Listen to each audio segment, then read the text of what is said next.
विश्व 24 न्यूज हर पल आपके साथ। सर्व पत्रकार बंधू भगिनींचं हार्दिक स्वागत। अनधिकृत बांधकामांच्या अनुषंगाने आजच्या या पत्रकार परिषदेचं आयोजन करण्यात आलेलं आहे। तुम्ही बघितलं असेल की काही महिन्यापूर्वी अतिक्रमणाची मोहीम किंवा शीळ मुंब्रा या भागात घेण्यात आली, परंतु कशी घेण्यात आली तर ती न्यायालयाच्या आदेशानंतर त्या ठिकाणी या मोहिमा सुरू करण्यात आल्या। या मोहिमेअंतर्गत जी बांधकामं निष्कासित करण्यात आली त्यातली बहुसंख्य बांधकामं ही अर्धवट निष्कासित करण्यात आली। याबरोबरच येऊरमध्ये काही नियमबाह्य परवानग्या त्या ठिकाणी देण्यात आल्या आणि या सर्व बांधकामांच्या अनुषंगाने त्याची चौकशी चालू झाली। एक अहवाल 19 प्रश्नांच्या अनुषंगाने ठाणे महानगरपालिकेकडे मागवला। त्या अनुषंगाने वृत्तपत्रांमध्ये बातम्या आल्या की महापालिकेच्या अधिकाऱ्यांमध्ये भीतीचं वातावरण आहे, परंतु अशी एक घटना ठाणे महानगरपालिकेमध्ये घडली की जे कोणी भ्रष्टाचार करणारे अधिकारी होते त्यांनी दाखवून दिलं की आम्ही कुठल्याही कायद्याला भीत नाही, कुठल्याही कायद्याचा धाक त्या ठिकाणी आम्हाला नाहीये। आणि पाटोळेसारखा ज्याच्याकडे अतिक्रमण विभागाच्या उपायुक्त पदाचा कारभार धुरा ज्याच्या हातामध्ये होती त्याला 25 लाखाची लाच स्वीकारताना त्या ठिकाणी पकडण्यात आलं। त्या अटकेच्या अनुषंगाने पण अनेक प्रश्न आहेत की तपास जर तो मुंबई एसीपीकडे होता तर तो ठाणे एसीपीकडे कसा काय सोपवण्यात आला? पाटोळेच्या या वसुल्या ज्या चालू होत्या त्या कोणासाठी त्या चालू होत्या, कोणाकोणाचे हात त्या भ्रष्टाचारामध्ये बरबटलेले आहेत, ती चौकशी सुद्धा निष्पक्षपातीपणे होत नसल्याबाबत नाराजी ही कोर्टाने त्या ठिकाणी व्यक्त केली होती। परत जी अनधिकृत बांधकाम आहेत, जर अनधिकृत बांधकामांची शास्ती सुद्धा त्या ठिकाणी माफ करण्यात आली होती। अशा अनेक प्रश्नांच्या अनुषंगाने आजच्या या पत्रकार परिषदेचं आयोजन करण्यात आलेलं आहे। आजच्या या पत्रकार परिषदेला माझे सहप्रवक्ते इंदुराव गळवे, आमचे ज्येष्ठ नेते भालचंद्र महाडिक, आमचे कार्यालयीन सरचिटणीस महेंद्र म्हात्रे, आमचे सेवा दलाचे अध्यक्ष रवींद्र कोळी, आमचे ज्येष्ठ नेते मेहरोलजी, अनंत सावंत, प्रसाद पाटील या ठिकाणी उपस्थित आहेत। मी ठाणे काँग्रेसचे अध्यक्ष विक्रमदादा चव्हाण यांना विनंती करतो की त्यांनी पत्रकारांशी संवाद साधावा।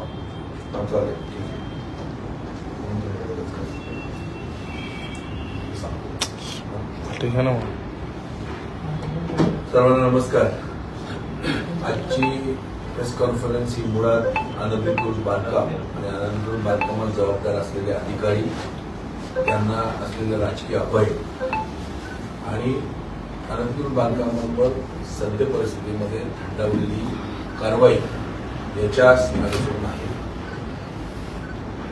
आता एक 20-25 दिवसापूर्वी पाटोळे यांना पकडण्यात आलं उपायुक्त अनधिकृत बांधकामामध्ये लाच घेताना। तर पाटोळेंना पकडण्यात आल्यानंतर पाटोळेंना काल परवा जामीन नाकारण्यात आला। मात्र पाटोळे 50 लाख रुपये ची मागणी करतात। आमचा प्रश्न आहे काँग्रेसचा की 50 लाख रुपये नव्हे तर कोट्यवधी रुपये पाटोळे जमवत होते, कोणासाठी जमवत होते?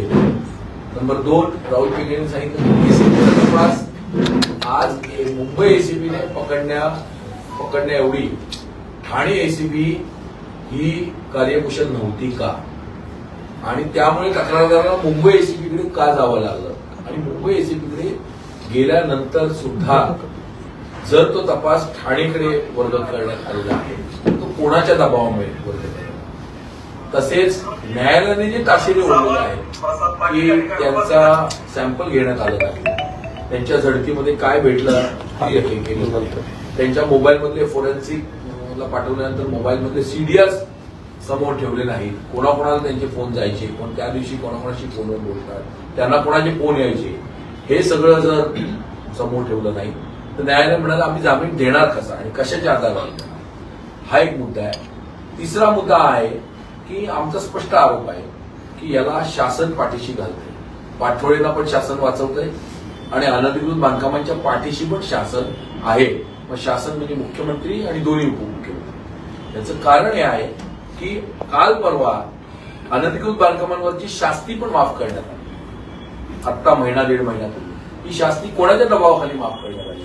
म्हणजे तुम्ही अनधिकृत बांधकामांची जर शास्ती माफ करत असाल याचा अर्थ स्पष्टपणे तुम्ही ठाणेकरांची फसवणूक करताय की जे जेन्युइन टॅक्सपेयर्स ठाणेकर आहेत ही शास्ती माफ केल्यामुळे करोडो अब्ज रुपयाचं नुकसान किंवा ठाणे महानगरपालिकेला सहन करावं लागणार आहे आणि त्याचा हे पूर्णपणे हा जो ओनस आहे तो पूर्णपणे ठाणे महानगरपालिकेच्या जेन्युइन टॅक्सपेयर्सवर पडणार आहे. कारण का या अनधिकृत बांधकामांना ठाणे महानगरपालिकेने प्रचंड प्रमाणात अनधिकृत हे नागरी सुविधा पुरवलेल्या आहेत ज्याच्यामध्ये करोडो रुपये खर्च झालेले आहेत. पाणी असेल, रस्ते असतील, लाईट असतील, टॅक्स असेल, करोडो रुपये खर्च झालेले आहेत आणि त्यामुळे जरी शास्ती माफ होत असेल किंवा पाठोळ्याला पाठीशी घालून जात असेल त्याला पूर्णपणे मुख्यमंत्री देवेंद्र फडणवीस, एकनाथरावजी शिंदे आणि अजितदादांचं सरकार कारणीभूत आहे. जे गणेश नाईक आज शिवसेनेच्या शिंदे गटाच्या विरोधात ओरडत आहेत तो एक फार्स आहे. तुम्ही बघाल येणाऱ्या काळामध्ये शिवसेना आणि बीजेपीची आघाडी झाल्याशिवाय, युती झाल्याशिवाय राहणार नाही ठाणे महानगरपालिकेत. एकाने यांची ही सवय आहे, एकाने रडायचं आणि दुसऱ्याने त्याला गोंधळायचं, ही त्यांची पद्धत आहे. तर हे तुम्ही बघाल दबावाखाली बळी पडून हे शेवटी सत्ता मिळवण्यासाठी सत्ता पिपासू लोक आहेत ही एकत्र येणार. आणि म्हणून आमची मागणी आहे काँग्रेसतर्फे की या अनधिकृत बांधकामांची चौकशी ईडीकडे गेली पाहिजे. पाटोळीत नव्हे तर सर्व जे संबंधित अधिकारी आहेत आणि राजकारणी आहेत ज्यांना ज्यांना त्यांनी पैसे पोहोचवले त्या सगळ्यांची ईडी मार्फत चौकशी झाली पाहिजे. नाही झाली तर आम्ही माननीय उच्च न्यायालयात जाणार. शास्ती जी माफ केलेली आहे त्याच्याही विरोधात आम्ही उच्च न्यायालयात याचिका दाखल केलेल्या आहे ऑलरेडी. ही याचिका काही दिवसात सुनावणी नाही आणि त्यामुळे हा जो तपास आहे तो ती ह्याचा दिव्याचा काय तो रीट चौकशी रीट हा न्यायालयीन चौकशी चालू आहे. ती जी रीट आहे ती काल परवा पुन्हा यांच्याकडे वर्ग करण्यात आली कुलकर्णी. ही एक आनंदाची बाब आहे आपल्याला की कुलकर्णी जज ज्यांना बदललं होतं त्यांच्याकडे परत ती सुभद्रा टाकले ती वर्ग करण्यात आली आणि न्यायालयीन चौकशीच्या अनुषंगाने जे प्रश्न विचारले गेले होते त्या प्रश्नाचं थातुरमातुर उत्तर हे महापालिकेने दिलंय. तात्पुरमातूर उत्तर, ते उत्तर शोधायचा आम्ही प्रयत्न करतोय, ते उत्तर शोधू देत नाहीये, म्हणजे मिळू देत नाहीये. न्यायालयीन चौकशीचा त्यांचं पण it is a open document, आज नाही तर उद्या येणार. तुम्ही बघाल ती उत्तरे एवढी थातुरमातुर आहेत की त्यामध्ये हिने काय तिचं नाव प्रणाली गोंगेने दिलेला अहवाल, तो अहवाल आम्हीच दिला होता, ते आम्हीच काढलं होतं माहितीच्या अधिकारात. प्रणाली गोंगेने दिलेल्या अहवालामध्ये बिपिन शर्मा आणि यांनी हेच दिलं नाही, सह्याच दिला नाही अनधिकृत बांधकामात तोडा म्हणून. बिपिन शर्माने मौखिक आदेश दिले होते की अनधिकृत बांधकामांची कारवाई थांबा, त्या अहवालात तसं नमूद केलेलं आहे. टॅक्स लावलेला होता, दुर्गेश हाईट बिल्डिंग काल पाडली परवा पोखरेल लावून, तिला ती 2009ला पाडल्यानंतर तिला परत टॅक्स लावला होता महापालिकेच्या अधिकाऱ्यांनी. नंतर पाटोळीची चौकशी सुरू असताना, सायगावची चौकशी सुरू असताना त्यांना बढती देण्यात आली आणि परत त्यांना अतिक्रमणचा हे देण्यात आला आणि बढती देण्यात आली, अतिक्रमणचा हे देण्यात आला, त्याला शासनाची पण मान्यता नाही. एवढ्या अशा सगळ्या गोष्टी, काही त्या साहेब आयुक्तांनी बाकीचे असतील महेश आयरवीर त्यांनी खोटं सांगितलं की कारवाई झाली आहे म्हणून, अजून त्या इमारती उभ्या आहेत. अनेक प्रश्न आहेत, ज्या सहाय्यक आयुक्तांची चौकशी चालू आहे त्याला तुम्ही बढती देता, त्याला तुम्ही अतिक्रमण, म्हणजे हा सगळा, आणि तो सगळ्यांना पैसे पोचवायचा, सगळ्यांना सत्ताधारी पक्षाच्या लोकांना सगळ्यांना पैसे पोचवायचा. इव्हन सर्वपक्षीय मंडळींना तो माणूस पैसे पोचवायचा आणि सर्वपक्षीय जी मंडळी आहेत त्या सर्वांचा हात या अनधिकृत बांधकामामध्ये. काँग्रेस मात्र अनधिकृत बांधकामांच्या आधी विरोधात आहे, काल होती आणि यापुढे अनधिकृत बांधकामांच्या विरोधात राहील. आणि त्यामुळे माझं ठाणेकर जनतेला, जे सुशिक्षित जनता आहे, जी जेन्युइन टॅक्स पेयर आहे, त्या सगळ्यांना माझी विनंती आहे, ह्या निवडणुकीमध्ये अशांना पाठीशी घालू नका. अनधिकृत बांधकामांना जे पाठीशी घालतायत आणि ठाण्यावरचा जो बोजा वाढवतायत, ठाण्याचं जे चांगल्या ठाण्याची वाट लावतायत, माझ्या शहराची वाट कोणी लावली तर यांनी लावली, असा जो प्रश्न सामान्य जनतेच्या मनात आहे. वाहतूक कोंडीचा विषय झालेला आहे, घनकचरा व्यवस्थापनाचा विषय झालेला आहे, पाण्याचा विषय झालेला अनधिकृत बांधकामांमुळेच होतोय. आज रोज पुणे लाखो करोडो रुपये त्या अनधिकृत बांधकामांवर खर्च केले जात आहेत. आज अनधिकृत बांधकामं तोडायला जो न्यायालयाने प्रश्न विचारलाय, अनधिकृत बांधकामं तोडायला तो केलेला खर्च कोट्यवधी रुपयाचा, जो 100-150 रुपये खर्च केले अनधिकृत बांधकाम तोडायला, तो खर्च कोणाकडनं वसूल केला का आणि नसेल केला तर कुठल्या अधिकाऱ्याची जबाबदारी आहे. तुम्ही ते प्रश्न 19 प्रश्न वाचा. त्यातील जे बहुतांश प्रश्न त्याची जबानी आम्ही स्वतः दिलेले, काँग्रेसने त्याच्यात सहभाग घेतलेला आहे आणि आम्ही ते हे केले आणि त्यामुळे काँग्रेस पूर्णपणे पाठीशी अनधिकृत बांधकामधारकांच्या पूर्णपणे विरोधात आहे. आणि म्हणून सामान्य येऊरची बांधकाम, येऊरला तुम्ही का मान्यता दिली? आजही शहर विकास येऊरला मान्य आणि येऊरला कोणाचे बंगले आणि का येऊरची बांधकामं तोडत नाही? एकीकडे फार्स करतात, आमदार बिमदार जाऊन फार्स करतात, दाखवतात. आम्ही पूर्णपणे विरोध आणि आम्ही तडीच नेणार. येऊरची ही सगळी बांधकामं जमीनदोस्त झाली पाहिजे. पर्यावरणाचा जो ऱ्हास होतोय तिथे, सामान्य जनतेला जो त्रास होतोय तिथे वॉकिंग करायला आणि ह्याला, आणि पाणी आणि वीज पुरवठा, जर मी लोकायुक्तांकडे तक्रार केलेली होती, ती माझी तक्रार होती लोकायुक्तांकडे, आणि लोकायुक्तांनी सांगितलं होतं आणि यांनी कबूल केलं होतं बिपिन शर्मा आणि लोकायुक्तांकडे बुडपुलेने की आम्ही यापुढे, म्हणजे बरोबर 20 साली कबूल केलं होतं, 21 साली, की आम्ही यापुढे पाणी देणार नाही. मग 21 ते 25 पर्यंत पाणी बुडपुले आणि बिपिन शर्मा यांनी का दिलं पाणी आणि वीज? का तुम्ही वीज याला पत्र नाही दिलं विद्युत पुरवठ्याला? अजूनही अनधिकृत बांधकामाला विद्युत पुरवठा आणि पाणी दिलं जाते. का दिलं जातं? तर थांबला असेल 15-20 दिवस, कारण का पाटोळ्यावर हे झाला म्हणून. आणि पाटोळ्यावरती ट्रॅप पद्धतशीरपणे लागला. तुम्हाला सांगतो, पाटोळे बरेच दिवस रडारमध्ये होता आमच्या, बरेच दिवस खोटं बोलायचा, गोड बोलायचा, रोज बंगल्यावर जाऊन पाया पडायचा. त्याला वाटायचं आम्ही वेडे आहोत. ऐकलं का? वेडे नाही, काँग्रेस हुशार आहे आणि त्यामुळे काँग्रेसचा कार्यकर्ता, प्रत्येक कार्यकर्ता अनधिकृत बांधकामांच्या विरोधात आणि या भ्रष्टाचाराच्या विरोधात नेटाने लढणार यापुढे. साहेब तुम्ही बोलता आणि आम्हाला, आणि आमची एक महत्वाची आणखीन एक मागणी आहे की पाटोळीला बडतर्फ करायचा. पाटोळीला जर कामावर घेतला तर याद राखा, तुमच्या तोंडाला येऊन काय फसवू अधिकाऱ्यांच्या, सोडणार नाही. गुन्हा दाखल झाला तर तुमच्या घराखाली उभे राहू. जो कोणी पाटोळीची फाईल पहिली पुटअप करेल, मग गोदापुरी असेल, गुंडप असेल, कोणी असेल, ऍडिशनल कमिशनर असेल, त्यांच्या तोंडाला काळा फसल्याशिवाय काँग्रेसचे कार्यकर्ते आणि काँग्रेसच्या महिला काँग्रेसच्या कार्यकर्ते राहणार नाहीत. पाटोळे हा बडतर्फ झालाच पाहिजे. साहेब 12 ते 15 दिवस झाले या घटनेला, आजच भूमिका का मांडते ठाणे काँग्रेस? म्हणजे आज एवढा लेट उशीर कसा झाला? तुमचे राहुल पिंगळे बोलत होते ना, प्रवक्ते राहुल पिंगळेंनी मांडली म्हणजे आम्ही मांडली ना.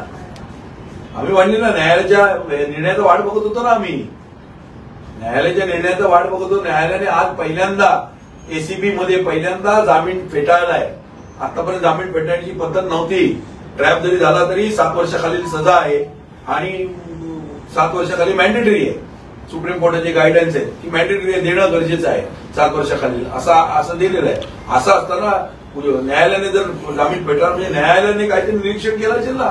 न्यायालय पण भ्रष्टाचाराला वैतागला असेल ना. या रोज पेपरमध्ये बातम्या, आणि कोणी दिल्या पहिली पेपरमध्ये बातमी? पहिली पत्रकारांकडे कोणी धाव घेतली? आम्ही घेतली, काँग्रेसने. कोण बोलत होतं त्याच्यावर? त्यामुळे आम्ही जेव्हा हा विषय आता हे झालेला आहे, तर जी प्लॅनिंग सुरू आहे की घेतल्या पाटोळेची बडतर्फी झाली पाहिजे आणि या प्रकरणाची ईडी चौकशी झाली पाहिजे. पाटोळे पैसे कोणाकोणाला पोचवायचा आणि हे पैसे वापरून कोण इलेक्शन जिंकायचा प्रयत्न करायचा? एकीकडे इथे सगळ्यांना दिवाळीचं वाटप करायचं, फराळ द्यायचे, लाडकी बहीण योजना राबवायची, आणखी काय काय करायचं. पण अनधिकृत बांधकामांना पाठीशी घालून जो पैसा जमवला जातो, तो पैसा वाटून हे सत्तेवर येतात आणि भ्रष्टाचार करतात. आज खड्ड्यांचा प्रश्न आहे, रस्त्याच्या वाहतूक कोंडीचा प्रश्न आहे. माणूस घराच्या बाहेर पडू शकत नाही. कशामुळे? अनधिकृत बांधकामांमुळे. अनधिकृत बांधकाम झाले की फेरीवाले वाढतात, फेरीवाले झाले की गाड्या वाढतात, वाहने वाढतात, आणि मग सामान्य जनतेला जी 1-1.5 वर्षापूर्वी सामान्य जनता व्यवस्थित यायची, ती या सगळ्या गोष्टींमुळे, हे सगळी भ्रष्टाचार फोफवल्यामुळे तर जनतेचे हाल आहेत ठाण्यामध्ये. असं कधी ठाणं नव्हतं. असं कधी ठाणं होतं का मला सांगा? आज हे लोक मुख्यमंत्री झाल्यापासून किंवा ह्यांचं शासन आल्यापासून किती पोलीस तिथं सगळीकडे, आणि जनतेचं लक्ष द्यायला एक व्हीआयपी आला काल घोडबंदरला. व्हीव्हीआयपी परवा उद्घाटन करायला मुख्यमंत्र्यांनी अख्खा घोडबंदर रिकामा. जर एका व्हीव्हीआयपी साठी घोडबंदर रिकामा केला जाऊ शकतो, गाड्या एवढ्या सुसाट जात आहेत सगळ्या, तर मग तुम्ही रोज का नाही करत? रोज केलं पाहिजे ना. म्हणजे फक्त व्हीआयपी साठीच हा रस्ता तुम्ही वाहतूक मोकळी करायची का? पैसे खातात, हप्ते घेतात. अनधिकृत बांधकामांनव्हे सगळ्याकडून हे सगळे हे लोक गाड्या उभ्या करायला, हे करायला, वाहतूक कोंडी करायला. सामान्य जनतेची चाड नाहीये ना. सामान्य जनतेची बिलकुल यांना चिंता नाही. साहेब, तुम्ही अनधिकृत बांधकामावर बोलताय, भ्रष्टाचारावर बोलताय. आज मोर्चा काढण्यात आलेला आहे उबाटा आणि मनसेने, त्यामध्ये काँग्रेस दिसत नाही कुठे. काँग्रेसने कुठला पाठिंबा दिला नाही. काँग्रेस आमच्या खांद्याला लावून मोर्चा येणार आहे म्हणून, पण कोणी सांगितलं? पत्रकार परिषदेमध्ये मोर्चा आजचा मोर्चामध्ये काँग्रेस असणार आहे का? दोन्ही ठाकरेंचा मोर्चा त्याला राष्ट्रवादीने सपोर्ट केलाय, मग काँग्रेस कुठे आहे? कुठे काँग्रेस सहभागी होणार आहे का? हॅलो, आता तुम्ही हा प्रश्न आम्हाला विचारताय. आज राजन विचारे ठाण्यामध्ये एक खासदारकीला किंवा आमदारकीला मतदान झालं, किंवा नरेश माडेगावला झालं, किंवा जितेंद्र आव्हाडांना झालं, ते काँग्रेसशिवाय झालं का? काँग्रेसचं बाजूला असेल, काँग्रेस ही कधीही सांप्रदायिक पक्षांशी आघाडी करणार नाही. काँग्रेस ही सेक्युलर जे पक्ष आहेत किंवा सेक्युलर विचारधारेची काँग्रेस आहे. पहिल्यापासून काँग्रेसने संपूर्ण देश अखंड राहावा, काँग्रेसने कधीच मराठी अमराठी असा वाद केला नाही. काँग्रेसने कधीच उत्तर भारतीय दक्षिण भारतीय केलेलं नाही. सगळ्या जो मेहनत करेल त्याला तिथे येऊन देशामध्ये कुठेही जगण्याची अधिकार आहे. त्यामुळे तुम्ही हा जो प्रश्न विचारताय, त्या प्रश्नाचं आम्हाला आश्चर्य वाटतं की आमच्याशिवाय यांना ही मतं पडली का? ही मतं पडणार आहेत. विषय भरकटला जाते कुठेतरी. तुम्ही जो विषय मांडला आहे, तुम्ही जो भ्रष्टाचाराचा विषय मांडला आहे, त्याच विषयावरती आज मोर्चा आहे, त्यामध्ये तुम्ही सामील होणार का? कुठे काँग्रेस दिसत नाहीये त्या विषयात असं? म्हणजे कुठे दिसत नाही. काल पत्रकार परिषदेमध्ये काँग्रेसचं कोण नव्हतं. काँग्रेसचं कोण नव्हतं पत्रकार परिषदेमध्ये. काल पत्रकार म्हणजे त्यांनी तुम्हाला निमंत्रण दिलंय का? तुम्ही त्यात सामील होणार आहात? माननीय राजन विचारेंचे आज 2दा फोन आले मला. सकाळी 2दा आले, जितेंद्र आव्हाडांचे फोन आले. आणि आम्ही कोणाच्या फोनची वाट बघत नाही. आम्हाला राहुल गांधी जो आदेश देईल तो आम्ही मान्य करतो. आमचा मेसेज ऑलरेडी आमचे प्रशासन प्रमुख महेंद्र म्हात्रे यांनी काल रात्रीच टाकलाय की सर्व स्तरातील काँग्रेस कार्यकर्त्यांनी या मोर्चामध्ये सहभागी व्हावं. आणि जिथे मी काय म्हटलं, भ्रष्टाचाराच्या मुद्द्यावरती निखळपणे इमानदारीने आम्ही पुन्हा एकदा म्हणतो धोरण बदलता कामा नये. आज एक बोलले, आज इकडे आले, उद्या परत शिंदेच्या मांडीला मांडी लावून बसले, उद्या परत शिंदेच्या बंगल्यावर गेले. काय उद्या आमच्या इथे काहीतरी एमसीएचं हे करायचंय म्हणून परत शिंदेना मांडी लावून बसले. असं चालणार नाही. हे माझा रोग कोणाला आहे लक्षात ठेवा. जिथे जिथे जर तुम्हाला विरोध करायचा असेल, धोरणाला विरोध करायचा. आम्ही हेही म्हणत नाही शिंदेना विरोध करा किंवा सरनाईकांना विरोध करा किंवा गणेश नाईकांना विरोध करा. समविचारी पक्ष जेव्हा एकत्र येतात आणि नशीब की यांना बेटर लेट देन नेव्हर उलगडलं की काँग्रेसला बरोबर घेतल्याशिवाय पर्याय नाही. आणि आपण सगळे जण एकत्र येऊन या भ्रष्टाचाराच्या विरोधात लढाई दिली पाहिजे इंडिया अलायन्सच्या माध्यमातून. आणि काँग्रेसचं पहिल्यापासून धोरण आहे. त्यामुळे याच्या दुटप्पी धोरणाला आमचा पाठिंबा नाही. भ्रष्टाचाराच्या विरोधात जेव्हा जेव्हा आवाज उठवतील आणि यांचं धोरण ठरवावं की हे नक्की बीजेपी, शिंदे गट आणि अजितदादाच्या विरोधात आहेत की नाही. हे जर विरोधात असतील आणि कायम राहतील पुढची 5 वर्ष सुद्धा, पुढची 10 वर्ष, तर आम्ही यांच्या बरोबर आहोत 100%. काँग्रेस स्वतंत्र आहे ना. काँग्रेसला सोबत घेण्याची राज ठाकरेंची इच्छा आहे असं संजय राऊत यांनी आज विधान केलंय. कसं बघा, मी एवढा मोठा नाही. राज ठाकरे आणि संजय राऊत किंवा मी राहुल गांधीचा सैनिक आहे आणि मी ठाणे काँग्रेसचा अध्यक्ष आहे.